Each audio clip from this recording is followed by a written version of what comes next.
Playhouse presents The Fool Killer.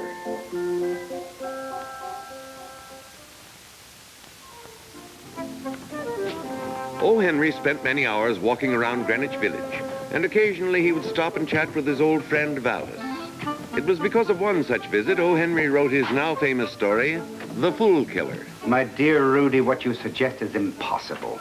I've gone as far as is prudent in the matter of credit. All I want is $3. Surely you can advance that against the sale of my watercolor. I have advanced $3 several times, not against your watercolor, but against your name. I am prepared to advance any reasonable amount if you will merely get your father to endorse your credit. I have explained that situation several times. What must I do? Change my name? My father has nothing to do with this. I'm determined to make good on my own. Don't you think I can do it? Let us say that I will not advance another $3 against it. But all I... Waiter, a customer. Good day, Mr. O. Henry. It's always a pleasure to see you. Well, you know I never come to the village without dropping in. How's business? Oh, business rushing, collections slow, but we must encourage the artist. Who knows but that another Michelangelo might be starving to death in some village alley at this moment. Mr. O. Henry, I'm Rudy Kerner. Rudy is an artist. Oh, good evening, Rudy. I feel we know each other. Oh, we've met before?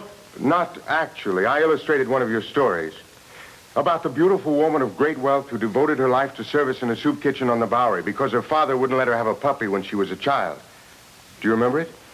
I remember it very well, but I didn't write it. You didn't? I wish I had. Well, in that case, I'll be very frank. I didn't illustrate it. I wish I had.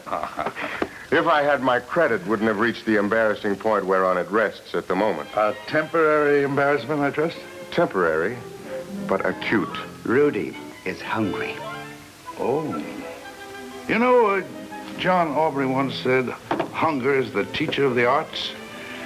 Well, sir, I could learn a lot from a good steak right now. I'm on my way to dinner. Would you join me? Delighted. Good. And in as much as you're an artist, I'd suggest Ferroni's. Ferroni's it is, Mr. O. Henry.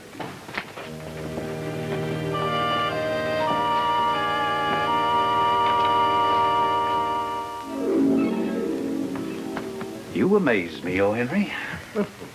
Coming from my publisher, that's not only a nice compliment, but very comforting to hear. Thank you, Colonel. Well, don't misunderstand me. I didn't mean it as a compliment.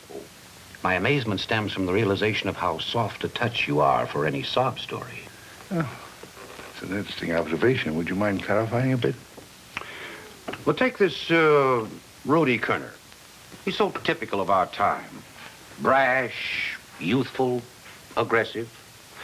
Look how quickly he tried to strike up a friendship with you when he recognized your name.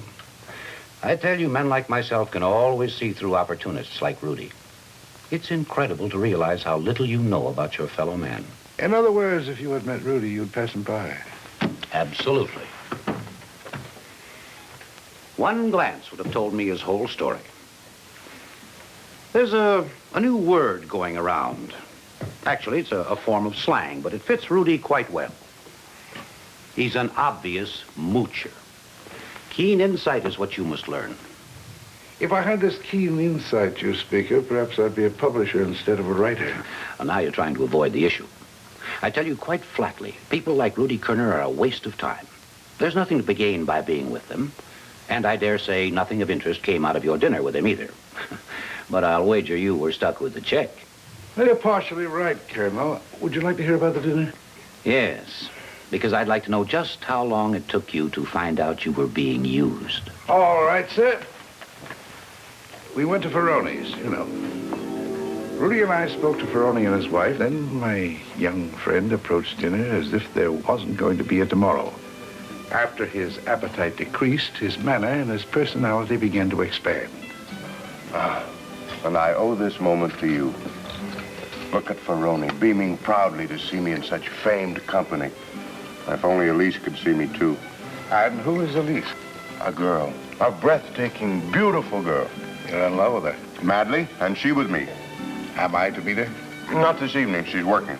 A model? A former model, now a shop girl. Her department is taking inventory. And you intend to get married? There's the problem. If we were married, she'd have to give up her job. I couldn't have my wife working. Yet, if she gives up her job, we'll both starve. My art will not support her. In truth, it will not even support me. Has she any solution to offer? No immediate one. She wants to wait until my art ripens, or at least until I sell something. Under the circumstance, that seems reasonable. Perhaps that's why I don't like it. Perhaps I am constitutionally opposed to reason. I tell her we're wasting time. We can get married on my prospects. Would your prospects pay the rent? That is my dilemma. The horns upon which I uncomfortably rest. My privilege. In the meantime, you have reestablished my credit with Ferroni, and so long as we eat, the rest is of little moment.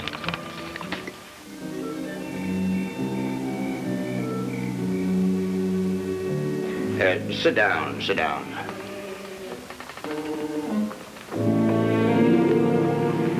I take it that you were Elise Manning, the girl my fool son thinks he loves. Forgive me, Mr. Kerner. Your son doesn't think he loves me. He does love me. Miss Manning, I have been very patient with you and my son. I have given him everything that a young man in his position could desire. I even allowed him to make the grand tour after he graduated from college, and fully expected that he would settle down once he came back. But no, he still wanted to play, to have a fling at Bohemian life. Miss Manning, I am a man of the world. I think I understand a young man's fancy. So I outfitted him a studio in the village. Confidently believed that he would soon get bored with it and come into business with me. Mr. Kerner, Rudy doesn't want to go into the shoe business. He feels that it will stifle his artistic value. And how does he know? He's never tried it. Well, he doesn't want to try it. He wants to marry me and settle down and paint. Paint? You mean he wants to live a life of debauchery with you and your fool friends? Where did you first meet my son? At his studio, Mr. Kerner. He wanted a model, and I applied for the job. As you knew, of course, that my son would inherit several $1 million. Well, I didn't then, but I do now. And now you want to marry him. He wants to marry me, too. How much? How much what? How much money? 5,000, 10, 15? How much do you want to give up my son? Mr. Kerner, you shouldn't say a thing like that. That's not nice. I came here tonight to tell you that we're going to be married. Rudy doesn't even know I'm here. I was hoping that if you and I talked, you'd give us our blessings. I don't want to come between you and Rudy, but we love each other very much, and if you don't give us your blessings, we're going to get married, whether you like it or not. Now, that's because of you. Because you have so blinded him that he's willing to throw everything away. Mr. Kerner, you really don't know me. I'm going to make Rudy a very good wife. Yes, I won't stand for it. Do you hear? I will not stand for it. What would you say if I were to tell you that my son will not have one penny after he marries you? Well, then, under the circumstances, I say I better keep my job. And, of course, give up my son. Not if he wants me, Mr. Kerner. I'm truly sorry you're so upset. Good night. Good night.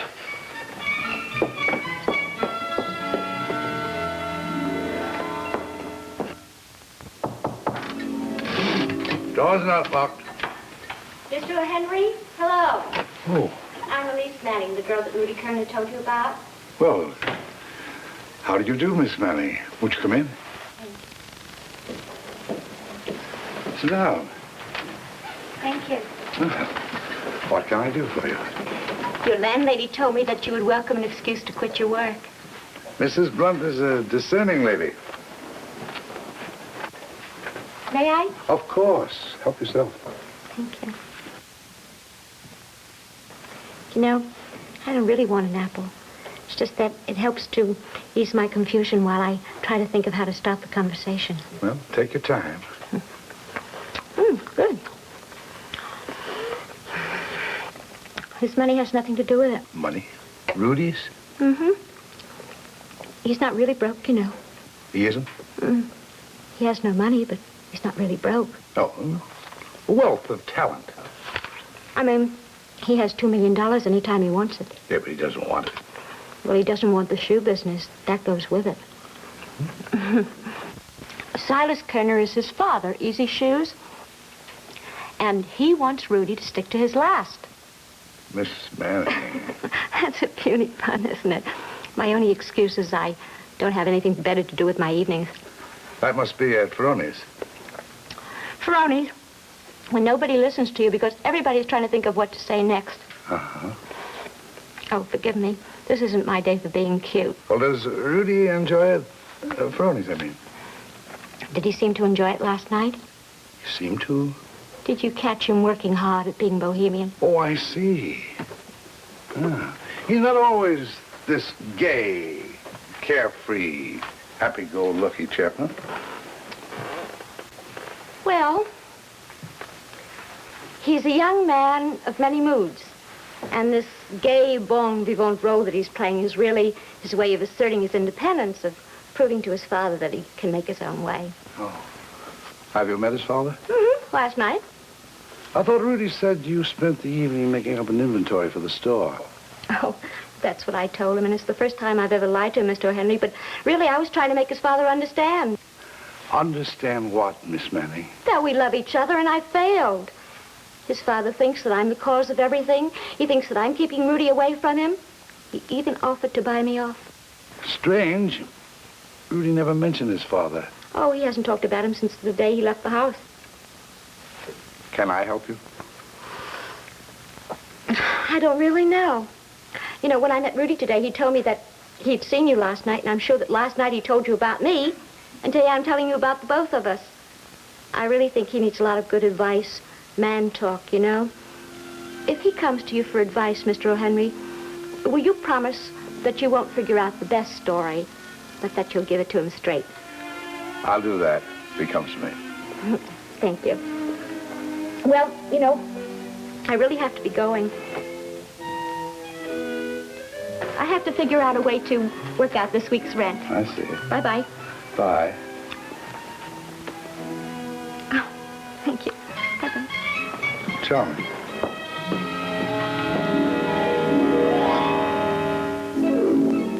That young lady appears to be quite level-headed. In fact, I like her very much. It's too bad she has to be in love with someone as worthless as Rudy. Why do you say that, Colonel? Because he's not only the spoiled, pampered son of a rich man, but also he's an arrogant youth who believes the world is always one step behind him. Young men of that kind invariably bring nothing but grief to the people who love them. Uh-huh. Do you approve of the father? Oh, of course not. I understand his unhappiness over his son's refusal to come into the business, but I'm surprised at his lack of insight. Why, a man in that position should have realized immediately that Miss Manning was his son's most important asset. Tell me, what happened to all of them? Oh. Now you surprised me, Colonel. A little while ago you said nothing would come of my chance meeting with Rudy Kerner. Have you changed your mind? Well, let's just say my interest has been awakened. As you wish. Next day, I went to see my old friend Valdez. Because, like you, my interest had been awakened, too. Well, thank you, Valdez. If you have any news, please get word to me. Yes, sir. Good day, sir. Good day. Cash customer, judging from the way you escort him to the door. No, just a friend. Still a man of consequence.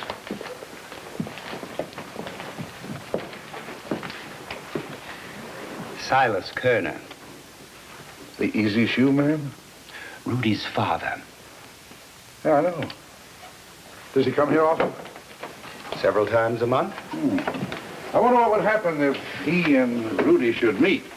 They did one day last week and just ignored each other. Seems foolish, doesn't it? It is. Mr. Kerner and Rudy are very much alike, both proud and stubborn. I keep hoping to find some way to make it easier for one of them to surrender without losing his pride. Maybe there is such a way, Valdez. A way to make surrender as painless as heavenly bliss. I realize I'm interrupting you, but that's the selfish kind of fellow I am. Well, I'm the kind of author who appreciates interruptions. There's coffee in the pot. Just plain old drinking coffee. I like it black, but there's cream and sugar on the table. Well, what do we do this afternoon?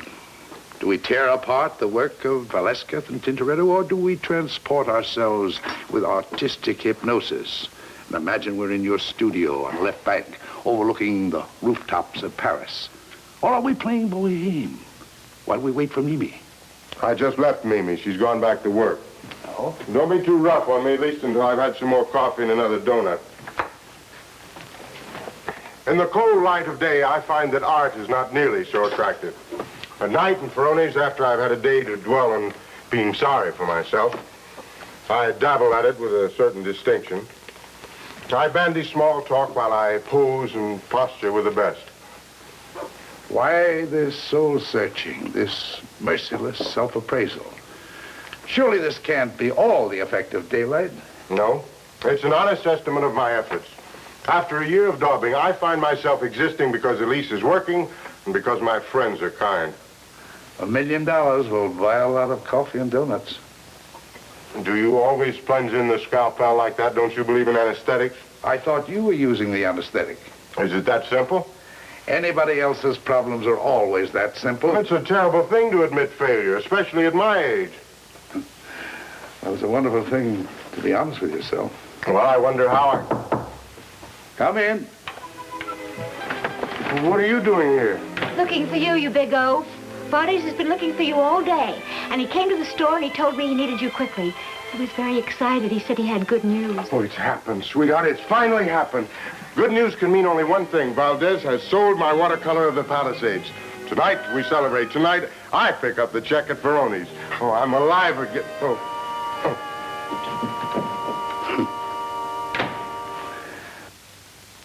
My friends, tonight you are the guests of art. In fact, tonight I am doubly fortunate. Not only this day have I sold my first canvas, but I have persuaded the fair Elise to make an honest man of me. We were married this afternoon. Ferrone, serve the wedding party.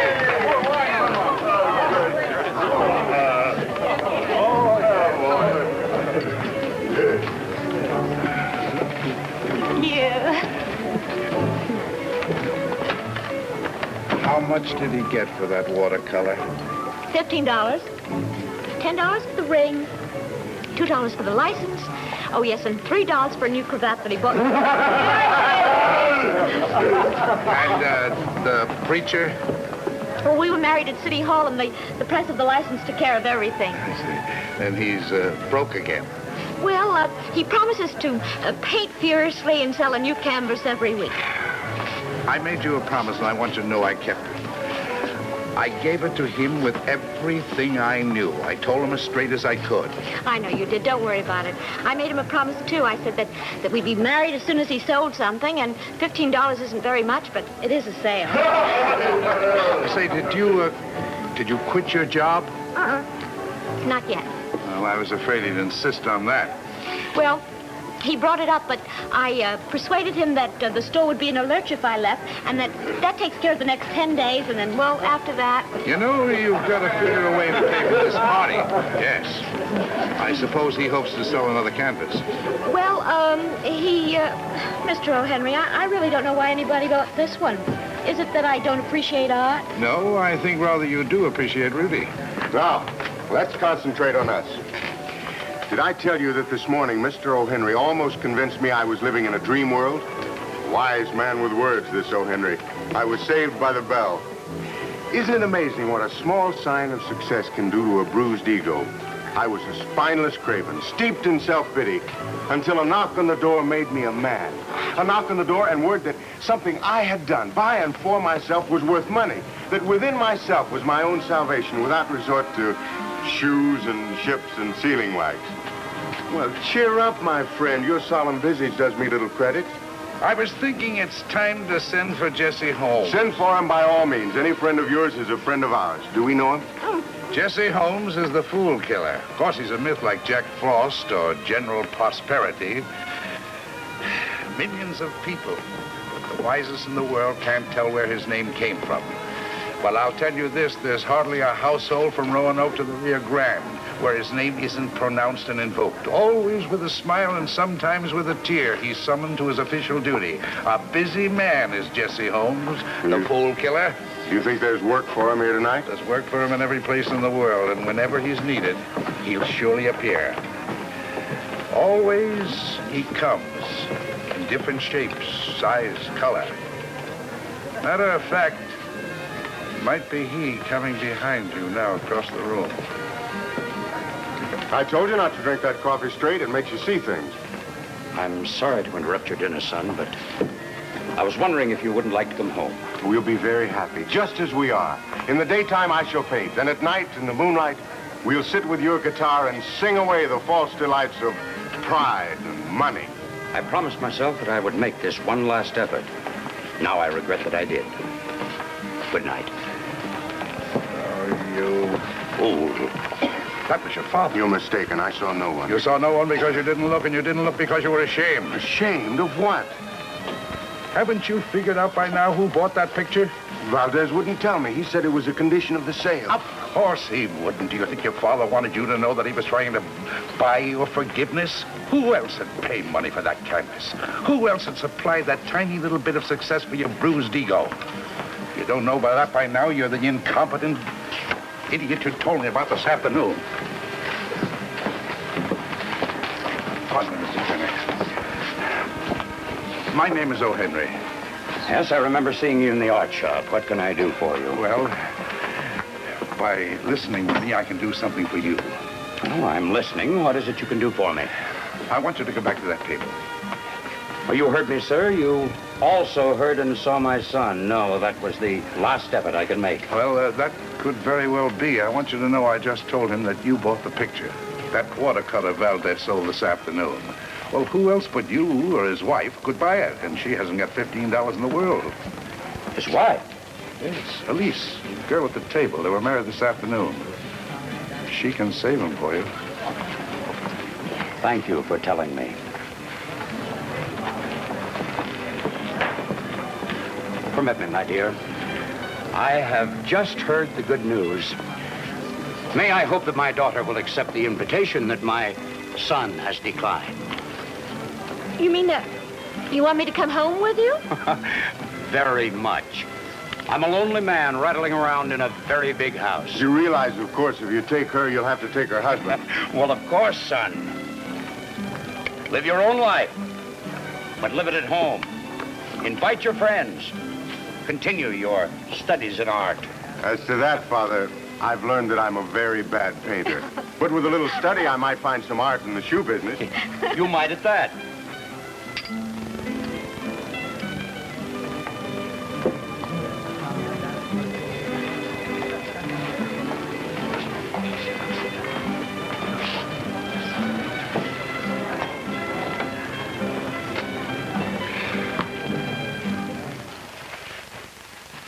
Good evening, Mr. O'Henry. Oh, how are you, Valdez? The wedding party was a success? Quite. The bride and groom went home to his father and everybody's happy. Especially Ferroni. He can expect prompt payment for the merrymaking. Won't you come in? No, thank you. I just stopped by to deliver the watercolor of Rudy's that you purchased this afternoon. From what I hear, sir, you will be the possessor of the only Rudy Kerner in existence. Good night. Good night, Valdez.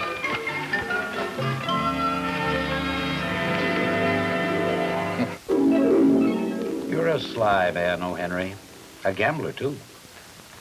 Because I bought the painting? That, and the fact that you gambled all by telling Rudy his father purchased it, then chancing that old man Kerner to go along with your story.